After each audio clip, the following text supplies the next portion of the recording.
got loyalty, got royalty inside my DNA. Welcome into a Friday night edition of the Sacramento Kings podcast presented by Hoopball and the Hoopball Podcast Network. I am Damien Barling, and I thank you so much for downloading, streaming. I thank you so much for listening. I welcome all the subscribers in.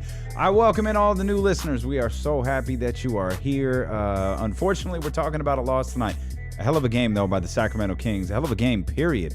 Lakers move to 10-2. They get the win over the Sacramento Kings, 99-97. The Sacramento Kings now fall to 4-7. We'll break this game down in depthly. We'll talk about what they got coming up next. And spoiler alert, they got the hottest team in the entire National Basketball Association as the Boston Celtics were able to win again tonight. I think it's their 100th win in a row, give or take. They were able to beat the Golden State Warriors tonight. So we'll look around the night in the NBA, but let's talk about your Sacramento Kings game. And here, let's get right out the gate with it. As always, we'll bring you, Luke Walton's post-game sound. We'll break down, the game as it progressed and as it went along. And we'll just start with this, though. I'm probably in the minority here, which if you ever listen to my daily sports podcast, that's a phrase I have to utter quite a bit. I don't think Harrison Barnes was fouled on that last play by LeBron James. Initially, it looked like he tripped him, but when they showed that other angle that was coming from the baseline, it looked like Harrison Barnes just slipped. And if LeBron caught him, he caught him like barely on the back of the foot. Now I know that's still a trip. I just don't know how that's a foul that you call. But I don't think that he touched him. Now you can argue whether Anthony Davis fouled him. I don't think that he did there either. And truthfully, I don't think Harrison Barnes should have had the ball in that position. It looked like Bogdanovic got the ball into him. There was a play right there to give the ball right back to Bogi. I thought, honestly, as the play started to develop and you saw the space between Bogi and the defender, it was like, oh, we're doing this again. Bogi's going to hit a three for the win. And then Harrison turns and goes to the basket and is like, there's Anthony Davis right down there in the paint. And that was the end of the ballgame. Really good game for the Sacramento Kings. I mean, this team is different. This team is very, very different. This is not the team of last year. This is not the team. I know we were all disappointed in the 0-5 start, and we're all disappointed that they're not scoring 130 points per game. But Luke Walton talked about defense. He talked about defense in the preseason. He talked about defense on media day. After one loss, he talked about defense. After two losses, he talked about being patient with the defense. After 3 losses, 4 losses, 5 losses, he continued to stress the importance of patience and how this team was working to get better on the defensive end. Well, over the course of the last 6 games, we've seen the team get significantly better on the defensive end. I think that was very evident against Utah. I think it was evident against Denver, Toronto, and it was evidence tonight against the Los Angeles, or it was evident tonight against the Los Angeles Lakers as well. This was a really good defensive game for the Sacramento Kings. It's just, you got LeBron there, and LeBron sometimes smells blood. Like Luke Walton put Wayne and Gabriel in the game for about 5 minutes, and the Lakers crowd started salivating. LeBron James noticed. It's not like he embarrassed Wayne and Gabriel or anything, but they did try to take advantage of that matchup. It wasn't an explosive day from Anthony Davis. It really wasn't an explosive day by anyone. The Kings' defense was actually that good. The Lakers are amongst the league's best when it comes to points in the paint. And while the Lakers did outscore the Kings tonight 42-36, that's actually well below the Lakers' average of 50-plus points in the paint per game. We noted at the end of our last Sacramento Kings podcast, and we noted on the Daily Sports podcast as we were getting ready for this game, that Dwight Howard has played significantly better this year. I think he's played significantly better than any of us could have imagined, both offensively and defensively. And the Los Angeles Lakers are very, very good defensively. And again, just as a basketball fan, this game was entertaining as hell. I thought both teams did a great job. And one thing that I'll really praise the Kings for here in this game is the Lakers made a number of runs virtually in every quarter. The Lakers, they would push the lead, up to 6, up to 7, up to 8. They would push the lead up to 10, or the Kings would be up by 10, and the Lakers would cut it all the way back down to 2, or they would, the Lakers would be up 10, and the Kings would cut it down to 2, and you would see that all throughout the game. No matter what happened, no matter what spectrum, no matter what part of the run the Kings were on, whether they were dishing out the points or they were getting the points put back in their face, they didn't waver. I never felt like they panicked. Even when the Lakers were up, double digits, I never felt like they lost their composure. I just felt, the game looked like they had a couple of bad possessions. The Lakers or LeBron were able to take advantage, and then the Kings would come fighting back. Kings got off to a fast start. 13-6 started the game before Frank Vogel called the timeout 5 minutes in, and a 3-point play from Danny Green kind of got things going for the Los Angeles Lakers. Oh, Yogi Ferrell got some run tonight. Not only did Yogi Ferrell get some run, but he played very well. And again, if you were listening to the last Sacramento Kings podcast here, I'm a fan of Yogi Ferrell, and I was really hoping to see a lot more minutes from him, and we did see that tonight. He didn't start the game. Corey Joseph did, and I believe that Corey Joseph started for defensive reasons, and he did a fantastic job. He did a really good job defensively, as I think the Sacramento Kings overall, I think they did a good job defensively. But I love seeing Yogi Ferrell play tonight. I love the amount in which he played. I think he provided a tremendous spark off the bench. We saw him play 29 minutes. We saw Bogdanovic. He came off the bench as usual. He played 37 minutes, and this really felt like Bogi had 18 points.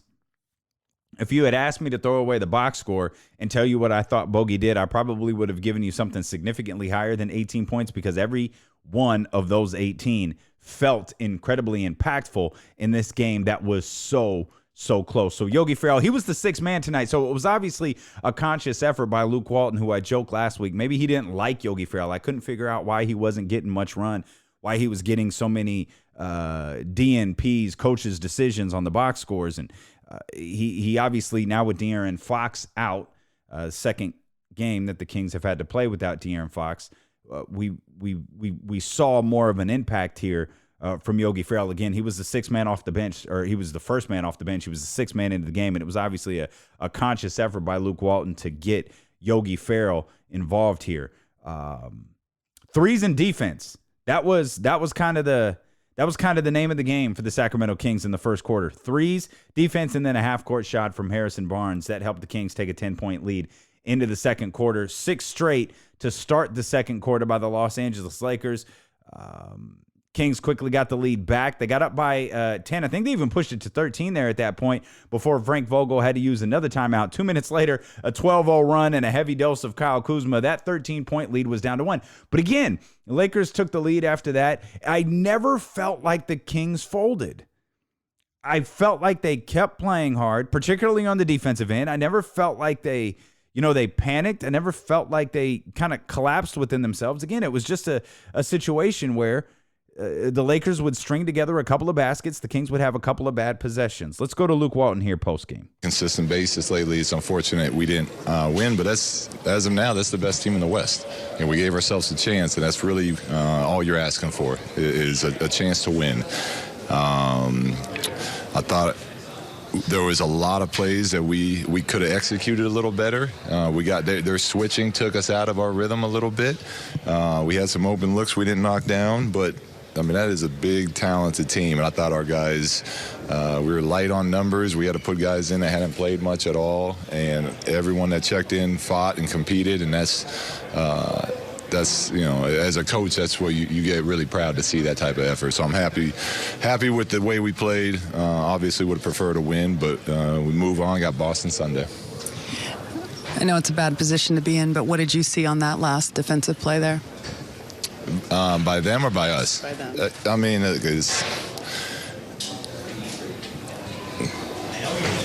we ran our play. We had a chance. We didn't make it. That all we try to focus on as a team is what we can control, and what we can control is execution, knocking down shots, making the extra pass. Harrison lost his balance. We had Buddy open in the corner. which is kind of what we were looking to get. But Harrison's got the option to take it to the rim. He got tripped up and decided to try to lay it up, which we're all good with. And unfortunately, the AD made a great defensive play. You've talked about the use of your coach's challenge and how you want to try and save it for the fourth quarter when things matter. It looked like there are a couple positions in that game, especially kind of that drive to the basket by Buddy, where what's going through your mind in those situations when the game's that close? The problem with it is you lose a timeout, and when we're down bodies the way we are, and I'm saving those timeouts to get our guys rest and to advance the ball. I need at least one at the end of the game to advance the ball. So, it's one of those things that came close a couple times to using it. But I didn't feel strongly enough about any of them to risk burning a timeout over. What do you think of Bogdanovich on defense, the way he competed against LeBron? It's obviously Yeah, he's that's one of the things we keep challenging him on. He's an ultra competitor. I thought he did a great job, more so in the second half, being active. He's smart. He has long arms. He gets deflections. But yeah, that's something we're on him about. We need him to be one of those guys for us that is out there making defensive plays as well as offensive plays. And I thought, considering that's probably the toughest matchup you're going to get in this league, I thought he did a pretty good job when he had his minutes on. What was it like for you to get the reception you got and be coaching a competitive game like this against a former team? It was fun. I love this. Why this job is fun. It's stressful. It's hard, but this is what you, as a competitor, you love to do. And to be back in your old building and playing against the team you used to coach and play for is it's exciting. Again, it sucks that we didn't come out with the outcome we wanted, but I'm very pleased with the effort and the way that we played the game tonight. Even down the body. I think as a Kings fan, you should probably be pleased with the effort. This was the Kings are the best team. The Lakers are the best team in the Western Conference. They're one of the best teams in the NBA. They're the best defensive team in the NBA, and the Kings kind of matched them defensive possession as best as they could. And it's difficult to match them offensive possession for offensive possession when you're down De'Aaron Fox, you're down Marvin Bagley, you're relying on Bogi to carry the scoring on a night after night basis. You're relying on Buddy Hield to carry the scoring on a night after night basis. By the way, you heard Katie Hunter address the coaches' challenges there at the end of the coaches' reviews or whatever they're called. My new favorite tradition during Kings games is watching Buddy Hield completely overreact to some sort of play and beg for a coach's review. You heard Katie mention the kind of the driving layup in which that actually did look like Buddy got fouled. He immediately does. It's like a wide receiver who feels like they were interfered with, and after every play that they don't catch the ball, they start making the motion to throw the flag. I feel like 3, 4, 5 times a game now, Buddy Hield is making that stupid twirly finger motion to get Luke Walton to review a call. And I feel like Luke was doing it like at the beginning of the year. He's like, wait, Buddy's saying review the call. I'm throwing the challenge flag or whatever you do in basketball. And I still don't think I've seen one of those overturned. Like I still don't think the refs have gone to at least not in a game I've watched, where the refs have gone to the cameras and go, oh, my bad. We're going to fix that. I still haven't seen that in an NBA game, and I love Luke's explanation as to why he didn't do it. Why he and even on the last one, Buddy is screaming the 3-point attempt, or I think it was a 3-point attempt where Anthony Davis challenged it. He's waving his finger in the air like challenge it. Anthony Davis tipped it, and then you go to the replay. It's like, nah, he didn't tip it, man. You took a bad shot that was challenged by a dude significantly bigger than you, and you came up with nothing. I love Luke Walton's explanation there, particularly the part about advancing the ball, because that's something you never want to forget about when you get into those one-possession games. You want the ability to advance the ball forward. The Kings, they kept their composure, as we were noting there before we went to Luke Walton, during these various runs, having a big lead, losing it there in the second quarter. They kept their composure. They continued to play well in the half court. They took a 1-point lead into halftime. Overall, I thought it was a really, really good half for the Kings. They had 19 field goals in the first half. They had 14 assists on those 19 field goals, and Buddy led the way with 4 threes for all of his 12 points. Coming out of the third quarter, the Lakers went up by 7 quickly in the third quarter. And then there's a moment that's going to be played for all of eternity. He's shooting 38% from downtown. Here comes LBJ! Yeah. Oh, the crowd on their feet. That's what they came to see. If nothing else happens, they're happy now. Indeed. That dunk on Nemanja Bjelica is going to be played for a very, very long time. And you always say this. Garrett Temple used to tell us this on the radio all the time. Hey, I'll be that body. I'll be the one who takes the body because that means I got out there and challenged it. But in this case, you could see there was a point where Nemanja stepped in front of LeBron, and it was kind of like, uh-oh. He was going to draw a charge. He realized it was LeBron, and he just kind of had to stand there and take it. And as I said, and this isn't hyperbole, that's a play that is going to be played for a very, very long time. But the Kings continue their solid play there in the third quarter. And again, you heard the crowd there on that play, right? They buzzed for about 90 seconds. Like, the crowd was on its feet. It's one of those moments that just you hear commentators, the arena is buzzing. Yeah, they were. And they were buzzing for quite a while after that. And yet the Kings, they still kept their composure. And that's going to be my takeaway from this game. Not the final possession where I think Harrison Barnes should have given the ball back to Bogdanovic. Not the final defensive possession where Harrison Barnes, I guess, I don't want to get ahead of myself. We'll get to that in a minute. But that will be my takeaway from this game is that the Kings kept their composure when LeBron, stepped out there as the fourth quarter got underway. The Lakers had taken a 3-point lead into the fourth quarter. LeBron James and the Lakers, they really opened as if they were prepared to take the game over. They went on an 8-0 run. They got going. Yogi Ferrell kind of settled things down a little bit. LeBron got the ball in the next possession. That's when he saw Wayne and Gabriel guarding him.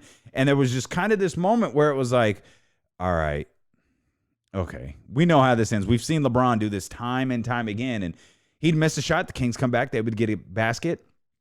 LeBron got clumsy on a possession. He was kind of dribbling the ball out in front of him. He sort of lost it, and Bogi just took it.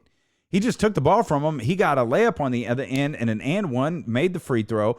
And again, it all falls back into the Kings were able to keep their composure. They absolutely would not go away. The Kings took a lead in this game in the fourth quarter. They were up 85-84 with about 6 minutes left. Didn't last long, but there were various plays here. There's a couple of things that stand out about the final possession. The final defensive possession, we'll note where actually, let's start with the possession before that, before Harrison Barnes committed that foul when Bogdanovic tied the game. There was no movement on the offensive end. And I don't know if the call was just give the ball to Bogi and everybody stand around, but that's exactly what the Sacramento Kings did. It was virtually Bogdanovic against the Los Angeles Lakers, and Bogdanovic won in that situation. So just keep that in the back of your mind here for a second, or hell, keep it in the front of your mind. Bogdanovic versus the Los Angeles Lakers. Go back and watch that second to last offensive possession for the Sacramento Kings. They were not moving. They collectively, the Sacramento Kings, they were not moving. It was just Bogi with the ball looking to create. He did. He tied the game. The next offensive possession for the Los Angeles Lakers. The Lakers walked the ball up the floor. LeBron James starts to make a move. The game's tied here at this point. He starts to make a move to the basket with about 5 seconds left, and Harrison Barnes fouls him. Now, it was kind of a weird foul call, and as I've noted in the past, I generally watch the game with the sound down because it forces me to pay closer attention. So I'm looking at this kind of confused because LeBron's going to the free throw line. So I turn the volume up and hear Doug Christie reference. I don't really know what happened there, except I think maybe Harrison Barnes thought the Kings had a foul to give, and they very much did not, which would explain why Harrison Barnes kind of immediately turned towards the bench, and he's looking at Luke Walton, and I don't know what that dialogue was. I don't know what that exchange was, but if Harrison Barnes thought they had a foul to give, that would explain his immediate reaction when he saw LeBron James walking to the foul line. So that was the final defensive possession for the Sacramento Kings. The final offensive possession, obviously, LeBron made the 2 free throws. It looked like it's a play for, this, I guess this is the run pass option, to put it in NFL terms. We see it all the time. The inbounder gets the ball back and creates the play. Well, Bogdanovic taking the ball out, goes to Harrison Barnes. It looks like there is nothing but daylight for Harrison Barnes to get the ball back and repeat the highlight that has been shown all day from last year when Bogdanovic beat the Los Angeles Lakers. Instead, Harrison turns, slips, has no momentum carrying himself to the basket. Anthony Davis, he jumps and he does put his hands forward. It's not in the straight up and down position. He does put his hands forward, but all he does is catch his ball because he had no shot there because he had no balance and he's jumping with no spring in his legs. And Anthony Davis had no problem blocking that ball. So there were all sorts of things that went wrong in about the final 6 seconds for Harrison Barnes. Again, my argument, based on what we saw just one possession earlier, when the entire Sacramento Kings offense was standing around, when the other 4 members of the Sacramento Kings offense was standing around, and Bogdanovic was controlling everything, and it was Bogdanovic against the Lakers, and Bogi won. Yeah, sign me up for that one more time. Like we just saw it work. Let's see it one more time. And if you're going to have Harrison Barnes take the final shot, I'm not against that. I'm just not against the way. I'm against asking him to do something that, maybe isn't his specialty. Like Harrison Barnes penetrating to the basket, trying to create a shot with Anthony Davis down there. I don't know about that. And I was watching this play as Luke Walton was talking there. I was watching the play back on my computer thinking, and I noticed that Nemanja Bjelica wasn't in the game. And it feels like, wouldn't you want, and maybe he was lined up in a place where I just didn't see him, but it didn't look, I don't think Belly was out there on the final possession. Wouldn't you want him out there? Wouldn't that immediately draw Anthony Davis? Because he was just camped out, he being Anthony Davis. He was just camped out waiting for someone to come to the basket, because I'm assuming that the Lakers remember vividly what Bogdanovic did last year. And I assume they were under the thinking of, we're the best team in the Western Conference. This team right now is a couple of games below 500. We're at home. They've got the best team in the NBA coming up on Sunday. They're going to try to win this game, and they're going to try to win it right now. The last thing that they want to do is tie this game. They're shooting a 3. And I would bet there was no one in the arena more surprised than Anthony Davis when he saw Harrison Barnes coming towards him, especially when you consider the fact that there was no one. Like, once Harrison Barnes penetrated to the basket, once Harrison Barnes turned, he slipped. He was committed. There really wasn't anything else he could do. There wasn't an open man in the court. Once he was there, like, that was it. I mean, I think there's going to probably wind up being Zapruder film of that play put all over social media over the course of the next 24 hours by Kings fans, by Lakers fans, maybe by the NBA, maybe just by NBA fans. I don't think LeBron touched him. I think he just turned and tripped. And then if LeBron caught the back of his foot, like is an inadvertent trip, like is that a foul call in that position? I don't know. I mean, I still don't like the call of Harrison Barnes, even if he has full momentum, even if he has full strength going to the basket. Because Luke Walton says, if he doesn't trip, he's going to the basket and he's getting a dunk. No, he's not. He's not getting a dunk because Anthony Davis is down there. I don't know. He's certainly not getting whatever that was that he wound up putting up there. But he's not getting a dunk. I still don't like the play. The play should have been for Bogi. We just saw what Bogi did. Bogi was the reason that the Kings were in a position to win that game there in the fourth quarter. Not Buddy. De'Aaron's not there. Bagley's not there. The rest of the team had kind of kept them afloat, but it was Bogi. I told you, when we gave you Bogi's stat line of 18 points just a minute ago, those were the most 18 impactful points imaginable. Like, they came at very key points for the Sacramento Kings. I'm not down on this game at all. This was a tough game for the Sacramento Kings. They've got another tough one coming up on Sunday when they take on the Boston Celtics, who I think they lost their first game of the season. They haven't lost since. They beat the Golden State Warriors tonight at Oracle. A couple of other notes from around the NBA. The Washington Wizards beat the Minnesota Timberwolves 137-116. I only bring that game up because Bradley Beal had 44 points tonight. 44 points and 10 assists. Second time in a row. He's the second player in Wizards franchise history with multiple streaks of 40-point games. Who does he join on the list?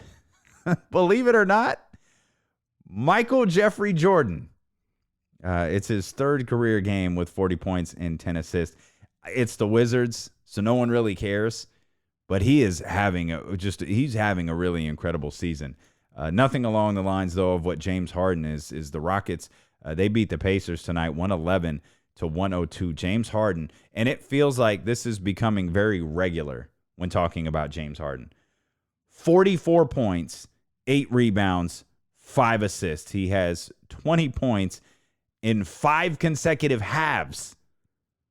That's tied for the third longest streak over the last 20 years because there are streaks for everything. It's Harden's 53rd game with 45 and 5. That is 4th most in NBA history. Russell Westbrook, he added 17, 8, and 6.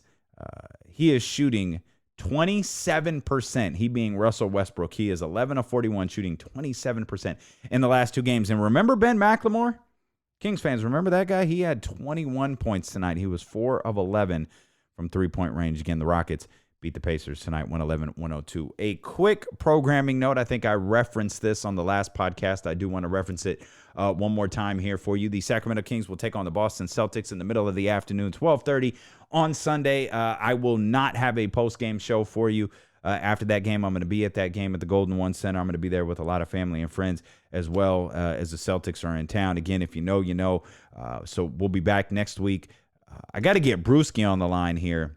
Step away from these post-game shows for a night and talk to Brewski for a little bit. So we'll try to arrange that next week. I know the Kings got another tough matchup against the Phoenix Suns. I'm sure the Kings are looking for a little bit of retribution after that opening night loss against them, but the Phoenix Suns continue to play good ball. So it's not going to get any easier for the Sacramento Kings as they roll along, but I'm confident, and I'm usually not the overly optimistic guy. I'm not the one who takes away moral victories, and I'm not going to call this game that they had tonight against the Los Angeles Lakers any sort of moral victory. But I thought that they played pretty well, and I thought they played pretty well on the defensive end. It was just a couple of mistakes here and there that ultimately cost them the victory. And it's those couple of mistakes that are the difference between playoff teams and non-playoff teams. But I'm walking away feeling pretty good. Looking at the last 6 games in terms of the body of work for the Sacramento Kings, I feel pretty good about the direction that they're going. I'm still not sure what kind of team that they are. But there's starting to be, a pretty good amount of evidence that says the Kings are a good defensive team, which is baffling. Like, that is absolutely astonishing to say out loud. And, of course, we're grading on a little bit of a curve. Maybe the best way for me to state it is the Sacramento Kings are a good defensive team compared to what they used to be. As a matter of fact, you could probably go a step further and say the Sacramento Kings are a significantly better team defensively than they used to be. But will it amount to wins? Will they be able to shut down the Boston Celtics coming up on Sunday? That's the next game at 12:30. We'll be back sometime next week, certainly on Tuesday with a post-game edition of the Sacramento Kings podcast. As I mentioned, we'll try to get Brewski on the show. We appreciate you so much for tuning in and being a part of what we're doing here. If you're not yet a subscriber, please become one. If you haven't yet rated or reviewed the show, please do that. We would greatly appreciate it. Tell all your Kings fans about us. Tell all your NBA friends about us, and we'll be back here next week with more of the Sacramento Kings podcast presented by Hoop Ball and the Hoop Ball Podcast Network.